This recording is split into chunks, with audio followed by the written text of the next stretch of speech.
जय जिनेन्द्र देशना। जय जिनेन्द्र ज्ञाता जी।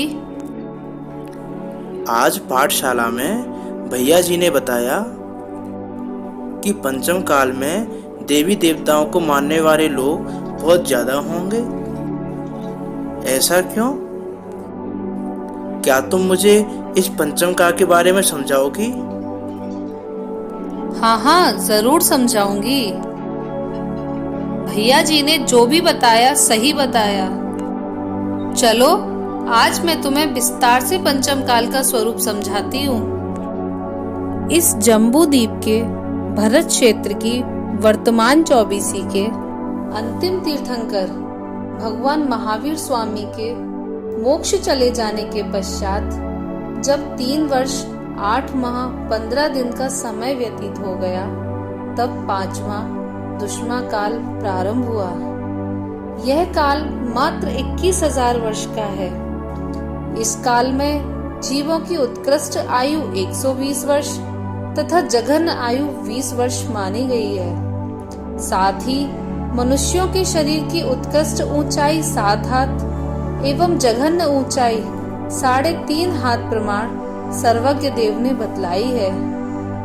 इस काल के मनुष्य कांतिहीन, सुख दुख से युक्त अनुभूति वाले, दिन में बहुत बार आहार ग्रहण करने वाले होते हैं। अभी वर्तमान में हुंडा अवसर्पणी का यही पंचम काल चल रहा है। इस काल में जीवों की आयु, शारीरिक बल, बुद्धि आदि सभी हीन होते जाते हैं और हीनता के इसी क्रम में तीर्थंकरों से चली आ रही श्रुत परंपरा, जो कि धर्म तीर्थ के प्रवर्तन का मूल स्रोत है, वह भी क्रमशः धीरे धीरे काल दोष के कारण हीन होती हुई विक्षेप को प्राप्त हो जाएगी और पंचम काल के अंत में मात्र एक चतुर्विधि संघ रह जाएगा।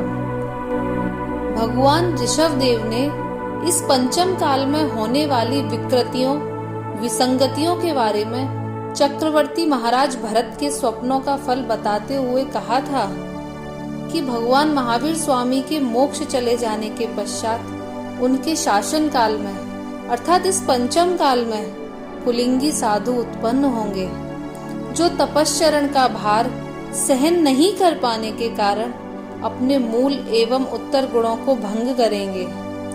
दुराचारी, अन्यायी, हीन कुल वाले राजा बनेंगे।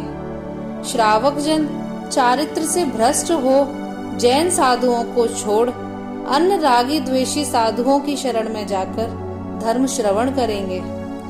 व्यंतर देवी देवताओं की पूजा उपासना एवं उनका बहुत अधिक प्रचार प्रसार होगा। औषधियों के रस नष्ट हो जाएंगे।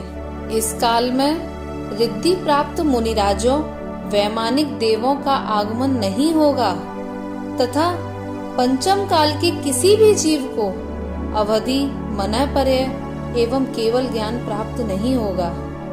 इस तरह महाराजा भरत द्वारा देखे हुए स्वप्न इस काल में चरितार्थ होते हुए दिखाई दे रहे हैं। चूंकि यह काल दुखमयी है, अतः इस काल के अधिकांश मनुष्य त्रयंच जीव संक्लेश परिणामी, मिथ्यात्व से युक्त, तीव्र कषाय भाव वाले, विनय से रहित, निर्दयी एवं ईर्ष्या की मूर्ति होते हैं। ये जीव हित अहित का विचार नहीं करते एवं पापाचरण करते हुए जीवन व्यतीत करते हैं। इस दुष्म काल में ज्यादातर जीव पूर्व के बांधे हुए पाप के उदय से चांडाल, दीन, अनाथ, क्रूर, नाना प्रकार की व्याधि एवं वेदना वाले, मर्यादाहीन कुल को दूषित करने वाले होते हैं। पाठशाला में भैया ने ये भी कहा था कि पंचम काल में कल्कि राजा भी होते हैं। ये कल्कि राजा कौन होते हैं? ये क्या क्या करते हैं? हाँ, होते हैं ना। इस 21,000 वर्ष के दुष्मा नाम के पंचम काल में हर 500 वर्ष पश्चात एक उपकल्की राजा तथा हर 1000 वर्ष पश्चात एक पापी कल्की राजा होता है।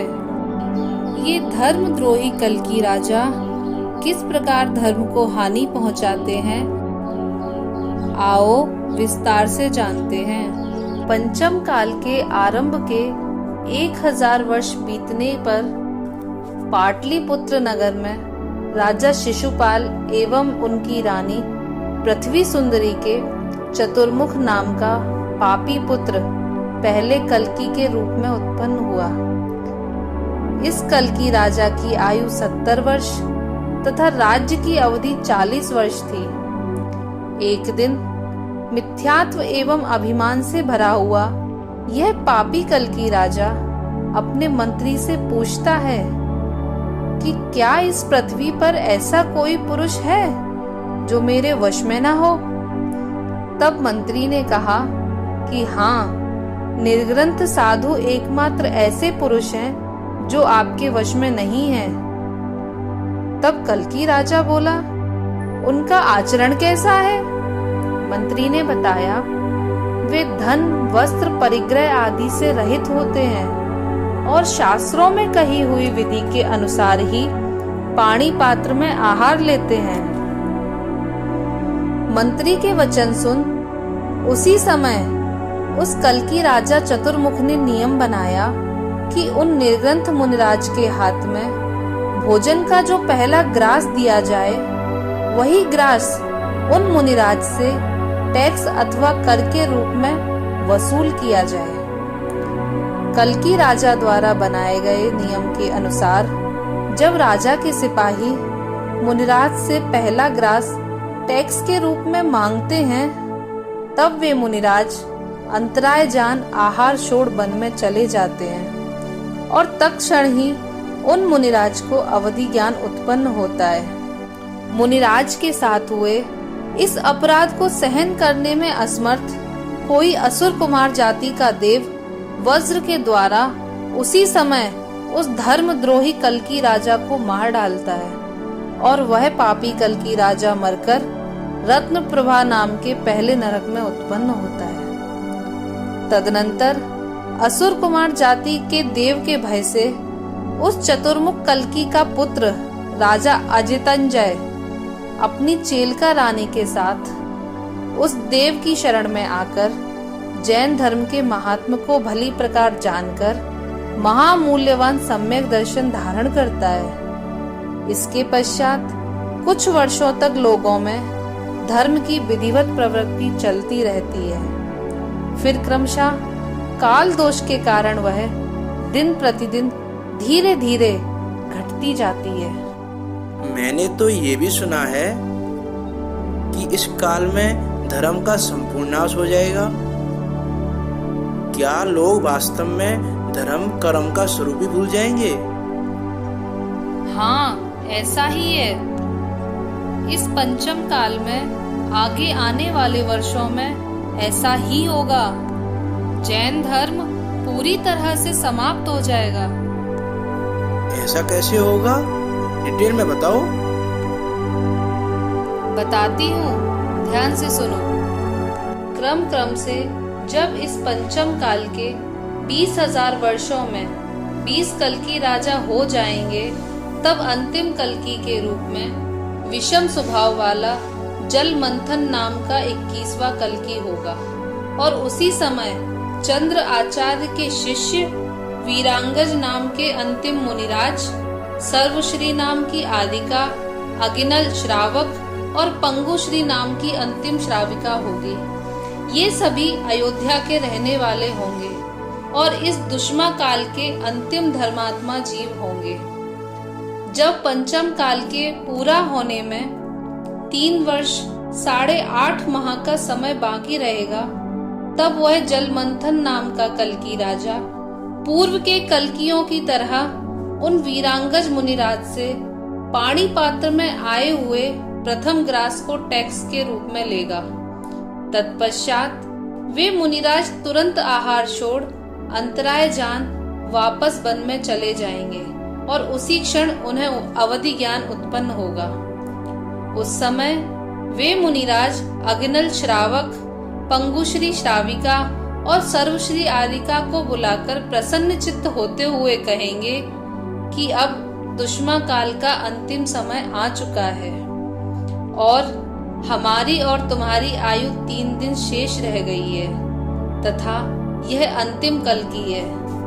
तब वे चारों ही भव्य जीव यम संलेखना धारण कर 3 दिन बाद कार्तिक वदी अमावस्या को प्रातः काल के समय स्वाति नक्षत्र में मरण को प्राप्त हो सौधर्म स्वर्ग में उत्पन्न होंगे। इस तरह समीचीन धर्म के आश्रयभूत मुनिराज का अभाव होने से धर्म का नाश हो जाएगा तथा दोपहर के समय पूर्व की भांति असुरेंद्र द्वारा उस कल्कि जलमंथन राजा का नाश होने से संपूर्ण लोक अंधा हो जाएगा, अर्थात कोई मार्गदर्शक नहीं रहेगा। एवं संध्या के समय पुद्गल द्रव्य में अत्यंत रूक्षता आ जाने से अग्नि का नाश हो जाएगा। इस तरह इस पंचम काल में जब 3 वर्ष 8.5 माह का समय और व्यतीत हो जाएगा, तब महाविषम अति दुष्मा नाम का 6वां काल आरंभ होगा। जिस प्रकार से तुमने इस दुखमयी पंचम काल का स्वरूप बताया, उसे सुनकर तो ये विचार आ रहा है कि अब तो जैसे भी बने वैसे इस शरीर के छूटने से पहले अपना आत्म कल्याण कर लो। बहुत उत्तम भावना है तुम्हारी। वास्तव में इस दुखदायी पंचम काल में फिर से जन्म धारण ना करना हो तो दौलत राम जी द्वारा दी गई शिक्षा को आत्मसात करो। जब लो न रोग जरा गहे, तब लो झटति निज हित करो। आचार्यों ने सच ही कहा है, यह भव संसार बढ़ाने के लिए नहीं अपितु संसार का अभाव करने के लिए मिला है। चलो समय हो चुका है, आज की चर्चा को यहीं पूर्ण करते हैं। जय जिनेंद्र ज्ञाता जी। जय जिनेंद्र देशना।